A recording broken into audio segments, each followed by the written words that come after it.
Your roof is in violation of community color standards, and you have 14 days to repaint it from our approved palette.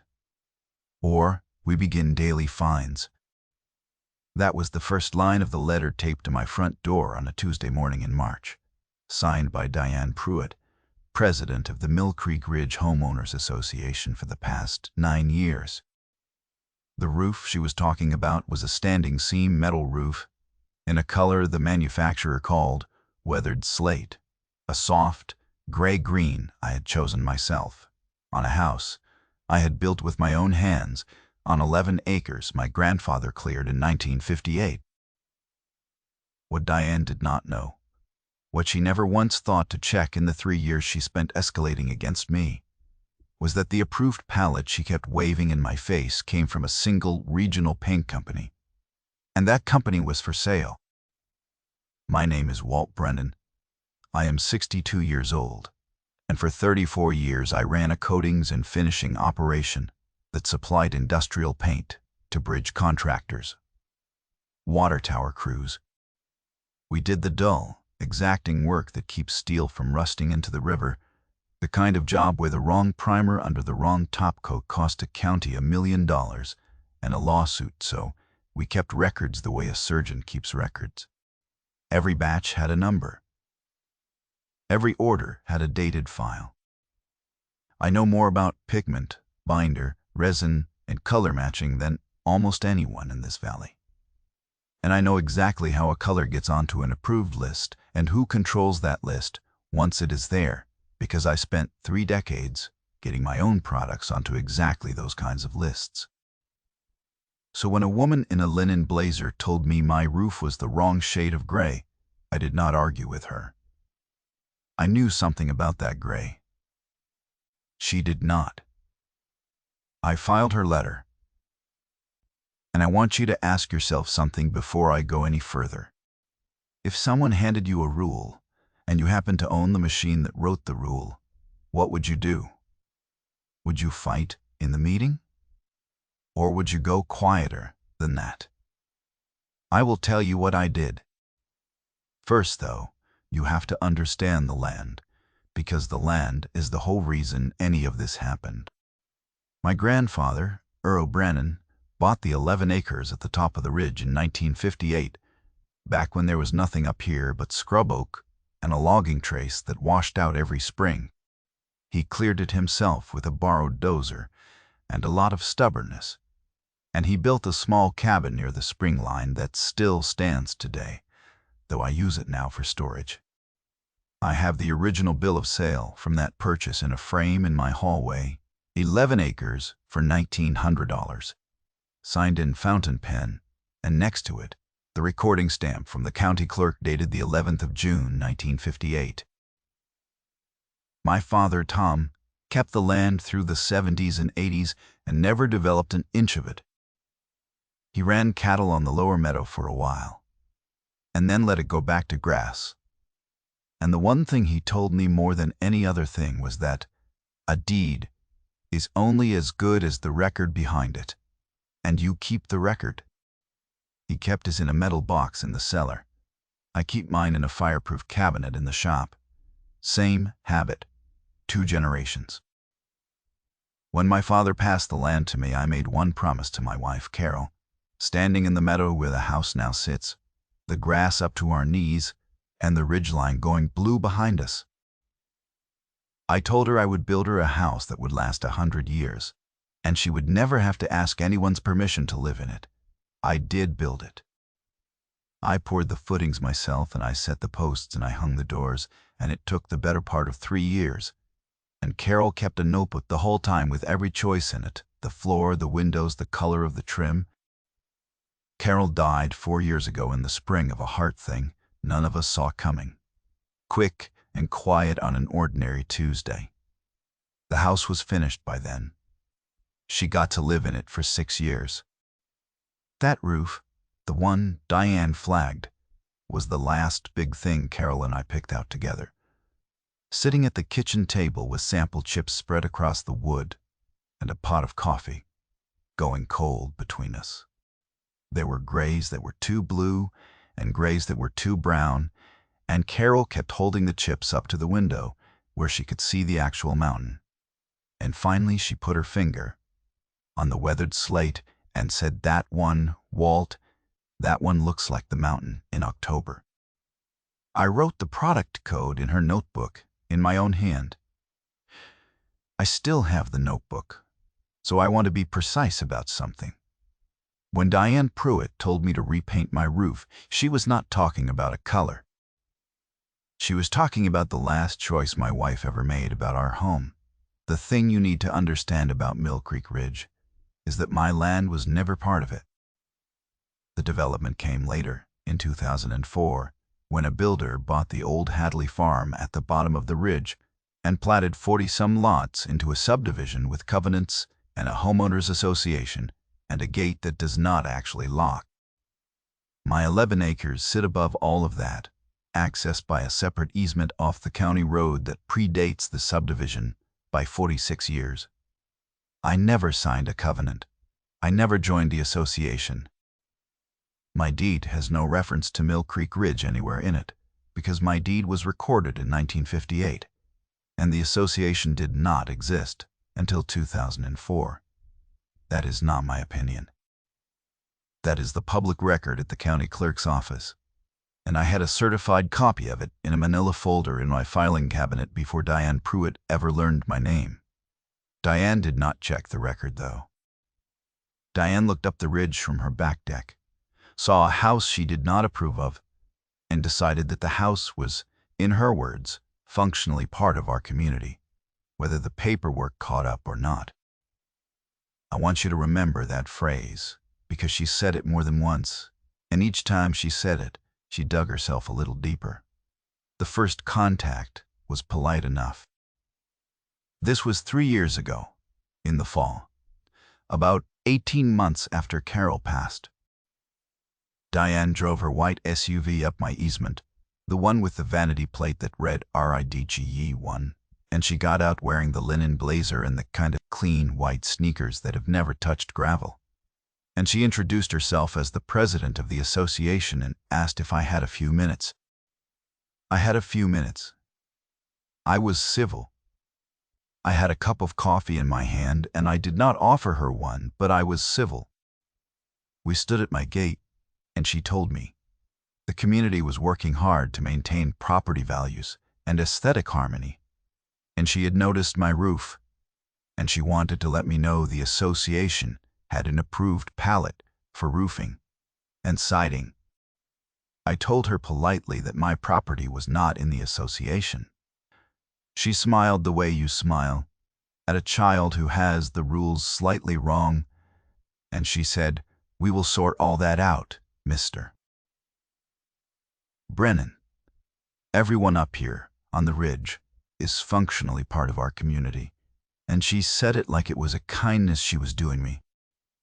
She left a glossy folder in my hands, and she drove back down in the white SUV, and I stood at the gate and watched the dust settle on my easement, and thought, that is a woman who has never once been told no and meant it. I did not throw the folder away. I labeled it with the date in the corner with a felt pen and put it in the cabinet. That was the first piece of paper in what would become a binder 3 inches thick. Habit, you understand. 34 years of running a coatings business teaches you that the man who keeps the records wins the dispute. Every time, no exceptions. You document, you date it, you file it. You never raise your voice when a piece of paper will speak louder than you ever could. My father taught me the first half of that, and the bridge contracts taught me the rest. Because in that business, a dispute over a 40,000-gallon order is settled by whoever can produce the dated paperwork, and I learned young to be the man who could. Now I will tell you the thing Diane never knew, the thing that makes this whole story turn, and I'm telling you early, because I want you to feel it sitting there the whole way through, the way I felt it. That glossy folder she handed me listed 11 approved roofing and exterior colors, and every single one of them was specified by a product code from a company called Vance Regional Coatings, a mid-sized manufacturer 2 counties over that, supplied most of the contractors in this part of the state. I knew Vance Regional. I had sold them raw resin for years when I was still in business. I knew the family that owned it, knew the plant manager, knew that old man Vance had died and his kids did not want the business, and that the whole operation had been quietly listed for sale the previous spring. I knew its color codes. I knew its formulas. And I knew that the 11 colors on Diane's approved palette existed because, years earlier, a Mill Creek Ridge committee had simply photocopied a Vance Regional contractor sample card. The approved palette was not some sacred community standard. It was a paint company's product catalog, controlled entirely by whoever owned the paint company. Hold on to that.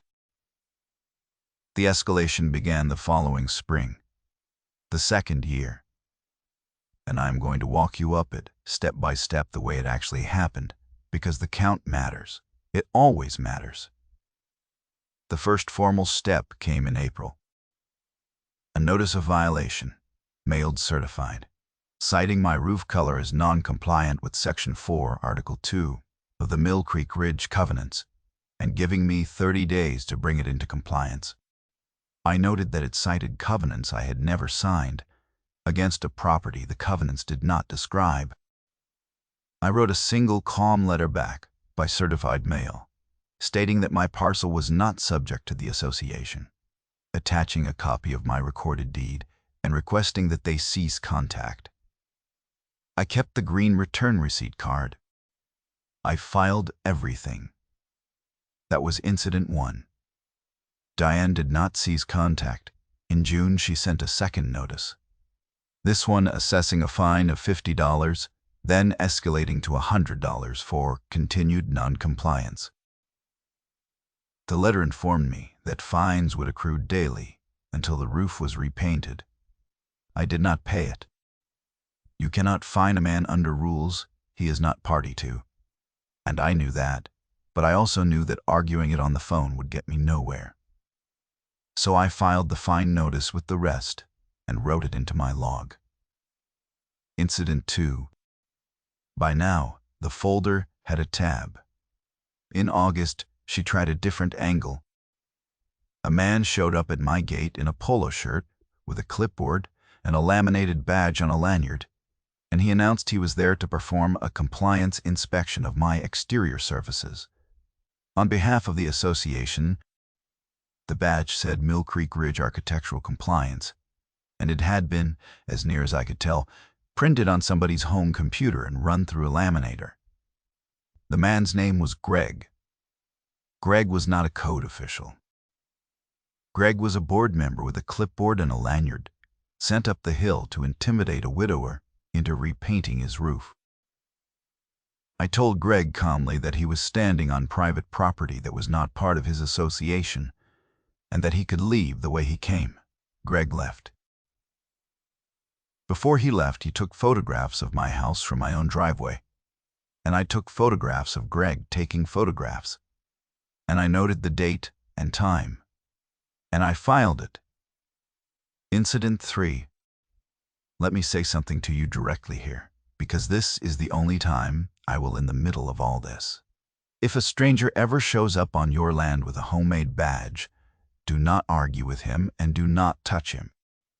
Get your phone out, start recording, and write down the time. The recording is worth more than anything you could say. Now back to it. The fourth step is where I started to understand that this was not really about a roof. That fall, the third year. Now, my nephew Cole came to stay with me. Cole is my late brother's boy, 17 at the time, finishing his last year of high school. And after some hard things at home, he came up the ridge to live with me in Carol's empty kitchen and the dog, an old blue heeler named Patch, who had been Carol's shadow and was now mine. Cole was quiet and good with his hands, and he took to the land the way I had hoped he would. He also, it turned out, paid attention, because it was Cole who noticed one afternoon while we were driving down the county road that there was new survey flagging along the bottom of my easement, orange ribbons tied to stakes, and a sign zip-tied to my own gate post that I had not put there. The sign was a notice of proposed boundary adjustment, and it carried the name of a development company. Cole read it out loud to me as I drove. He said, "Uncle Walt, why does it say Pruitt Land Holdings on a sign on your gate?" That was the moment the whole thing turned over for me. Because I knew that name. Pruitt. Diane's husband, Ron Pruitt, ran a development company, and that company had spent the last 2 years quietly buying up parcels at the top of the ridge, the lots adjacent to mine, for a project that needed road access. And the only good road access to the top of the ridge ran across my easement. The 46-year-old easement, off the county road. The one tied to the deed. Diane had never bothered to read. This was never about the color of my roof. The roof was the pressure. The roof was the thing they thought they could use to make a difficult old man tired enough, fined enough, hassled enough that he would eventually sell and go. I want to be fair to the facts here, because I did not know all of this at once. I knew the name on the sign. The rest I confirmed over the following weeks, the careful way, which is the only way that holds up later. I drove to the county clerk's office on a Thursday morning, the courthouse annex with the bad parking and the window that opens at 8. And I sat at the public terminal in the corner with a roll of quarters for the copier and a fresh legal pad. And I pulled the recorded plats and the transfer records one at a time. The clerk, a patient woman named Donna, who had worked that counter for 20 years, showed me how to chain the parcel numbers, and I wrote down every number and every recording date by hand, because a thing you write by hand, you remember. Ron Pruitt's company had purchased 4 parcels above the subdivision in the previous 20 months. I found the deeds, one after another, each recorded under Pruitt Land Holdings, LLC. None of them had legal road access, except across my land. I sat with that for a minute at the terminal, the cursor blinking, and I felt the whole shape of it come clear. Then I pulled the planning file. There was a preliminary development application on file with the county planning office for a 38-unit expansion called Mill Creek Heights, and I requested the whole file and paid for the copies, and the traffic and access study attached to that application showed a proposed road running directly across the lower portion, along the exact line of my easement, as though it already belonged to them. There was a site plan with my land shaded in, and a dotted line for the road drawn straight through it. There was no mention of who owned it. There was no easement grant, no purchase agreement, no signature of mine anywhere because none existed. It did not belong to them. The application was written anyway, as if the question were already settled, as if the old man on the ridge were a formality somebody would handle later. I made copies of all of it. I dated each page in the corner, the way I date everything. I added a second tab to the binder, labeled Access, and a third labeled Pruitt Land Holdings. And I drove home with the file on the seat beside me, and I did not say a word to anyone, not even to Cole, because the time to speak had not come yet, and a man who shows his hand early loses it. That night, I laid the planning file out on the kitchen table, and I read the traffic study twice. I understood that everything Diane had done to my roof was a smaller piece of a larger thing, and that the larger thing ran straight across my grandfather's easement. The 5th step came that winter, and it was the ugliest one yet. The daily fines, the ones I had never paid and never owed, had, by the association's own accounting, accumulated to over $9,000, and Diane took that fabricated number and used it to file a lien against my property, and then a lawsuit in county court to enforce the lien and the covenants. Now, a lawsuit is a serious thing, and I will tell you, my heart was not calm when the process server came up the easement and handed me the envelope. I read it standing at the gate. My hands were steady, but my jaw was tight, and I stood there a long minute before I went inside. A lien on the land my grandfather cleared. A lawsuit over a debt that was invented out of a rule I never signed. My paperwork was calm even when I was not. I had a deed recorded in 1958. I had a separate easement described in the original language.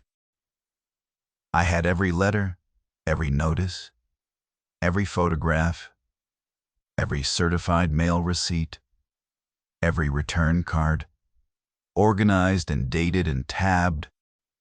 I took the binder to a lawyer in town named Ruth Alvarez, a sharp and unhurried woman with a corner office and a wall of gray files, and she put on her glasses and read through my folder for about 20 minutes without saying anything, turning pages slowly, making a small note now and then on a pad.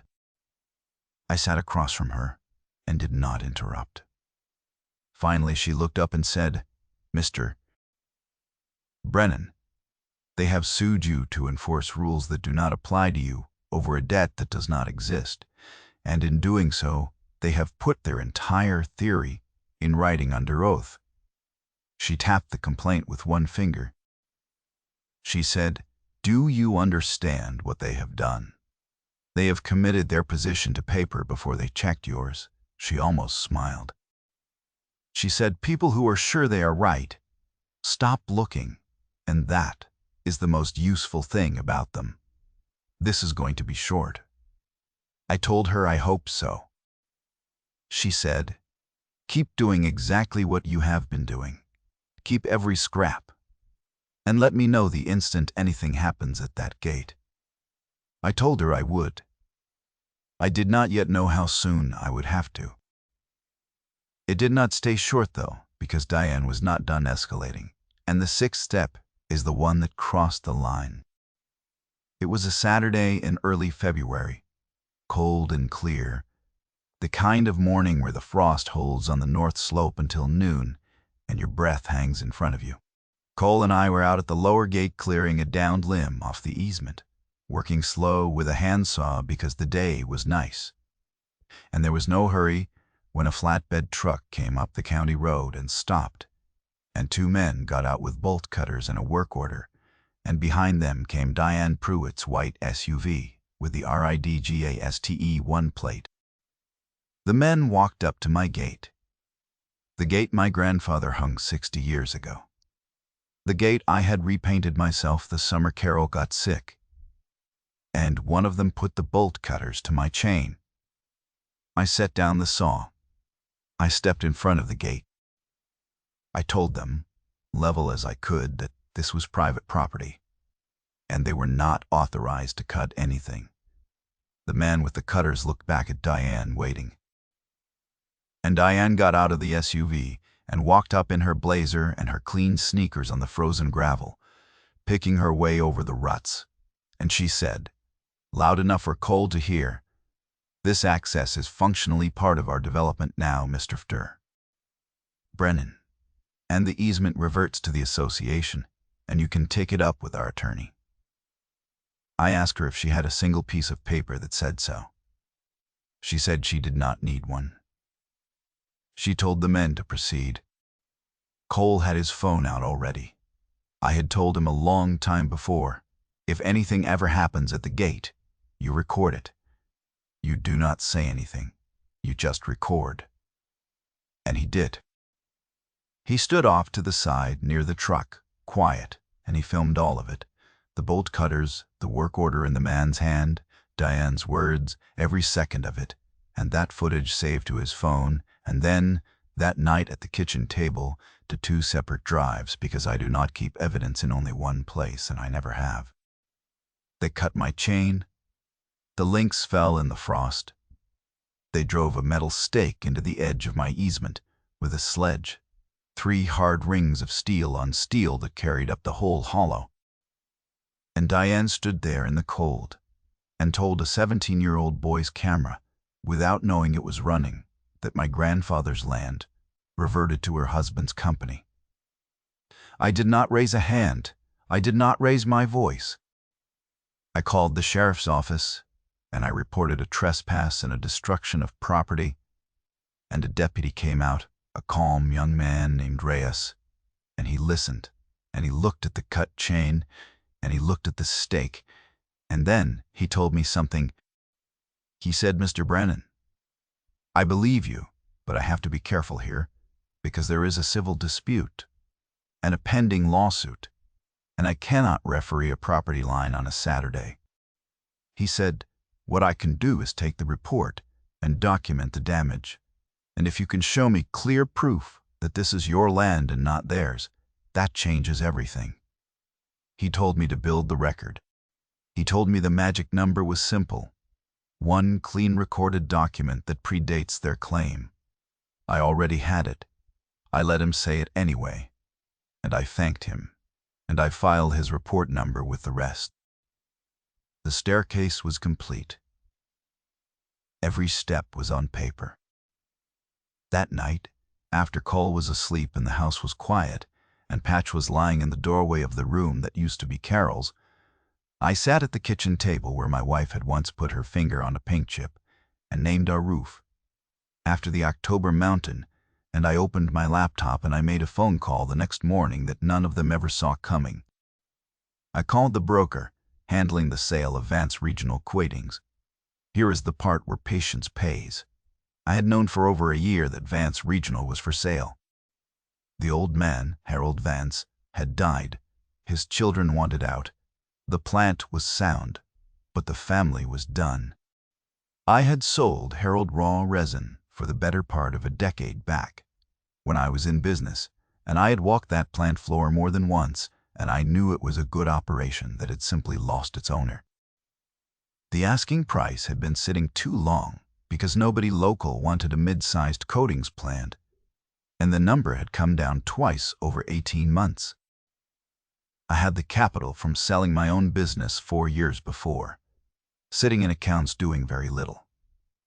I had spent 34 years in exactly this industry, knew the chemistry, knew the customers, knew how to run it.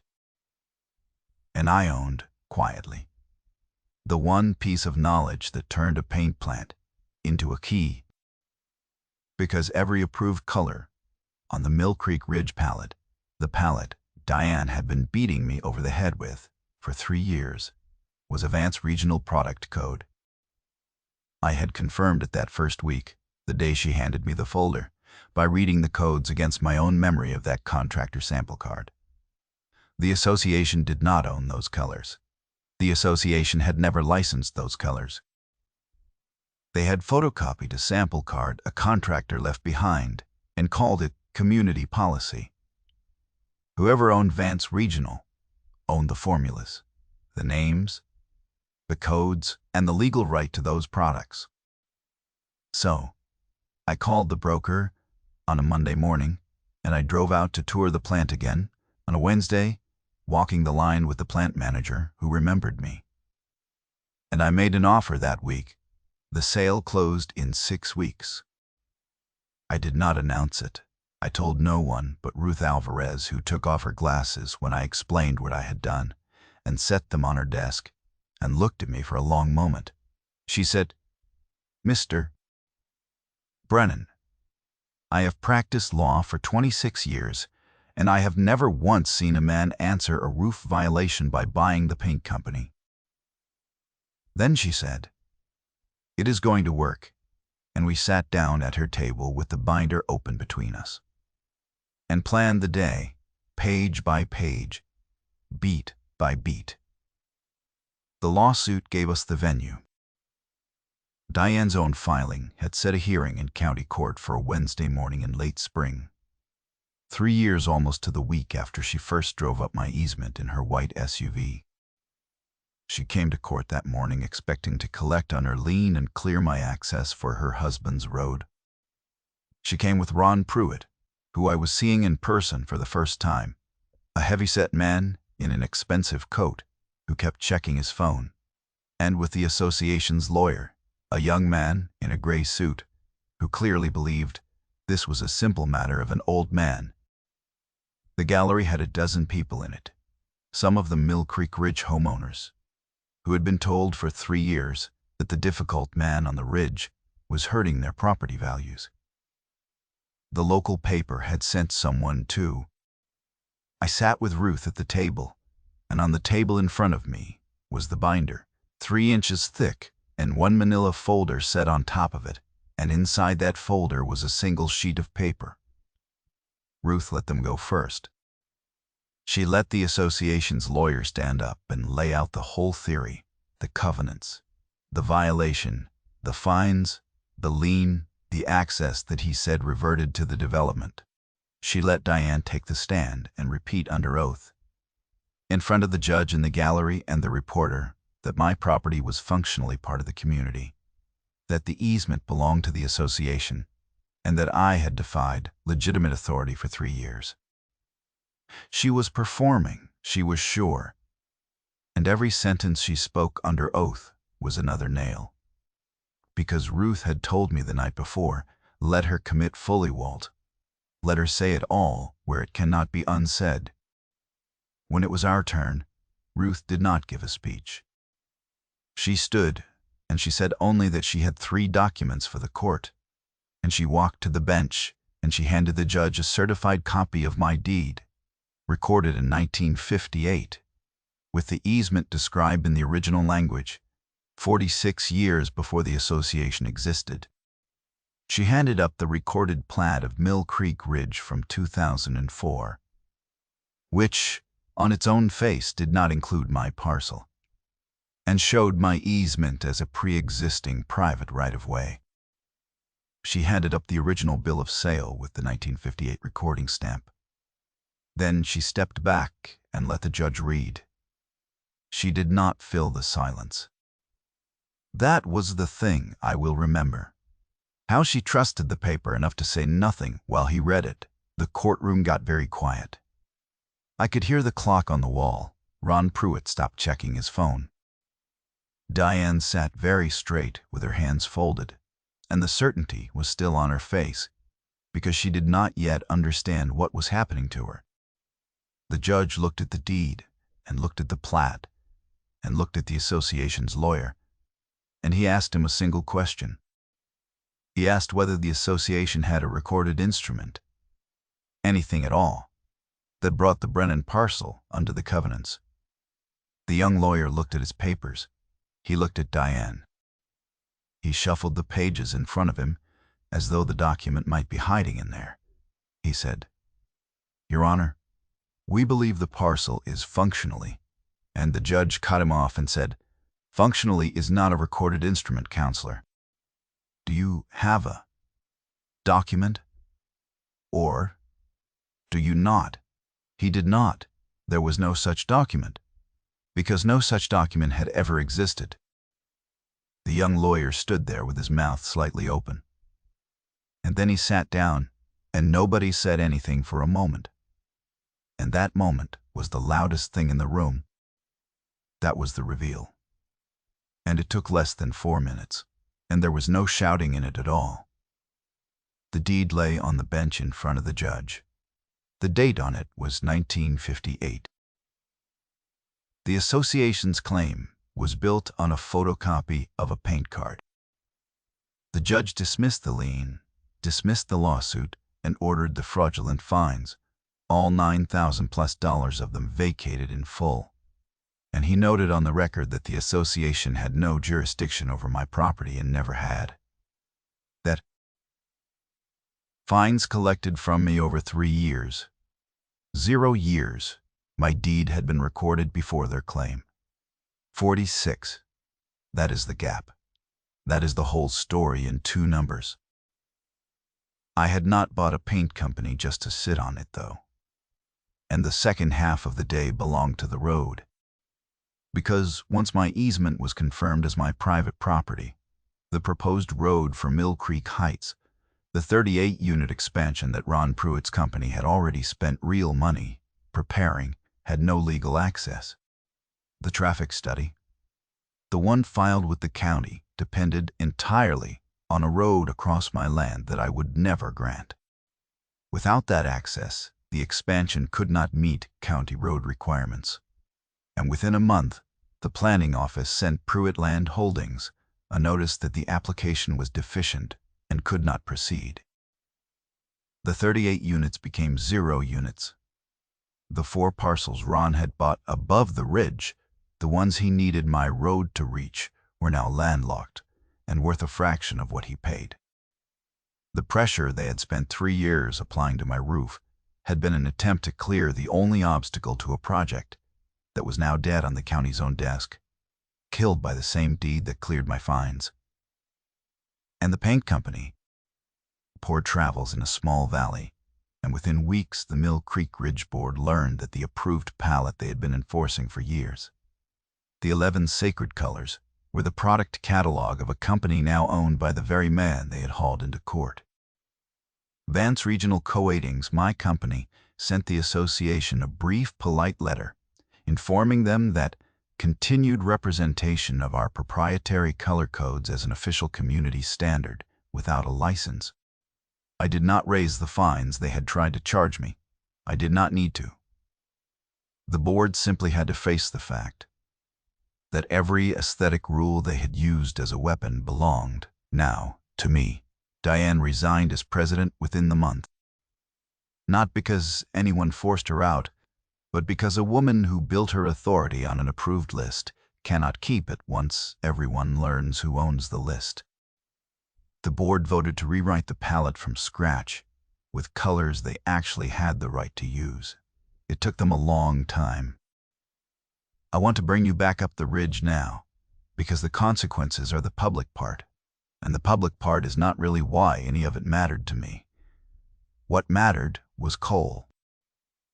The afternoon after the hearing, Cole and I drove back up the easement, past the gate post where the fake notice had hung, past the spot where we had pulled the stake out of the ground, and filled the hole up to the house with the weathered slate roof that nobody would ever make me change. Cole was quiet for a while, looking out the window at the trees going by, and then he said, "I didn't know you owned the paint." I told him I hadn't, not when it started. I told him I bought it the night after they cut the chain, the night he filmed it, and that his footage was the reason I knew exactly what they would say in court before they said it. He thought about that, turning it over, the way he turns over anything mechanical. Then he asked the question that has stayed with me. He said, "How did you know it would work?" And I told him the truth. I said I didn't know. I just kept everything. And I waited, and I made sure that when the moment came, the paper would be older than their lie. We came up out of the trees into the meadow then, and the house stood there, the way Carol and I had built it. Patch was asleep on the porch in a patch of sun, and he lifted his head when the truck came up and thumped his tail twice and put it back down. The mountain behind the house was going gold, the way it does in the late afternoon. And the roof, Carol's roof, looked exactly like October. Cole went inside to start supper. I stood in the meadow a minute by myself, the way I had stood there with Carol the day I made the promise, and then I went in too. So here is the lesson plain, the way I would tell it to you across my own fence. If someone with a clipboard tells you that your home is subject to their rules, do not argue and do not panic. Go to the county clerk and pull your deed, the actual recorded one, and read it word for word, and read the plat of whatever development claims you, and see whether your parcel is named in it. Most of the time it is not. Keep every letter they send you. Date it, file it, photograph everything, and never throw away a single notice, because the day will come when that boring stack of paper is worth more than any lawyer's argument. Find out where their authority actually comes from, because authority that comes from a photocopy is not authority at all. And if you are ever standing at your own gate while a stranger cuts your chain, do not put your hands on him. Get it on camera, write down the time, and let the record do the work that anger never can. The deed wins. It just takes patience and a folder and the willingness to wait until the right morning. If you have a story like this, an HOA, or a code office, or a clipboard that overstepped onto land that was yours, I would like to hear it. So leave it below and tell me how it ended. If this is the kind of story you want more of, you know what to do to see the next one. And the next one is a good one. A retired county surveyor moves to a lakefront community, and the board tells him the shoreline behind his cabin is common area and posts it with their own signs, not knowing that the man they are dealing with personally walked and recorded that boundary line 30 years before their association was ever formed. That is, next time. Take care of your records, walk your lines, and I will see you then.